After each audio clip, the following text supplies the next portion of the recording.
Hi everyone, it's Fitz with your daily delivery. Hope you're doing well. I am quite delightful. I'm going to go with that word today, delightful. Hope you are too.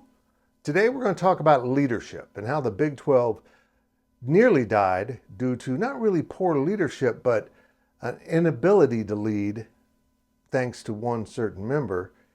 And also, we've seen now the Pac-12 die due to horrendous leadership, and the ACC might be on the way.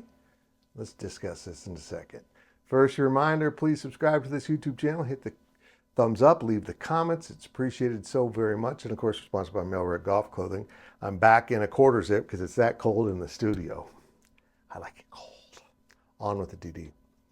Leadership is so valuable in everything. But I can't figure out why conferences tend to hire bad leaders. They do. I mean, the Pac-12 died because they hired back-to-back bad leaders and had bad leadership at the campus level. They didn't know what they were doing. They had this great ideal of what they wanted to do, what their worth was, and it wasn't related to reality. The Pac-12 now is sadly done because of bad leadership. If you go back to the mid stages of the Big 12, there was a point when Texas and Oklahoma and two other schools were probably headed to the Pac-12, and they avoided that. But through the rest of the time that this conference existed with Texas, Texas wouldn't let the commission lead. They held him back. They restrained him. They just made the conference dysfunctional. Getting rid of Texas isn't good for the finances. It's good for the heart. It's good for leadership. Because Brett Yormark came roaring in after Texas announced their departure and took command of a conference. And my goodness, is he a leader. He's dynamic. He has some great ideas. He's constantly grinding. He's outworking everyone. And the Big 12 is in great shape right now because of that. Because of Brett Yormark showing up, but also because of Texas leaving. It's really worked out well for the conference in terms of pulling everyone together.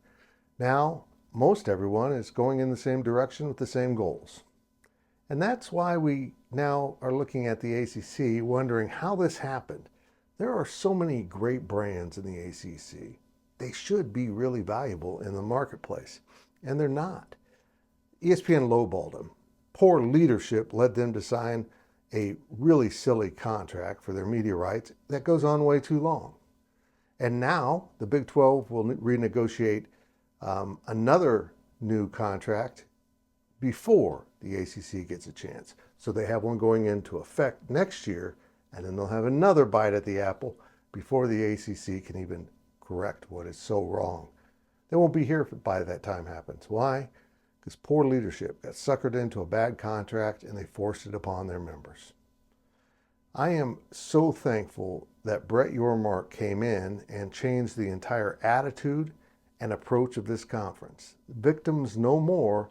The Big 12 became the aggressor. It's a lot more fun being on this side of the expansion talk than the other side.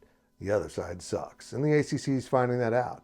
The Pac-12 found that out. And they just kind of lash out because they know there are serious problems. They just don't want to admit it. They know that they should be an elite conference. They've got some great schools, but they aren't. And why? Leadership. I just cannot believe that the Big 12, in all likelihood, is going to be the conference standing along with the Big 10 and SEC. It's absolutely remarkable, and that's what leadership gets you.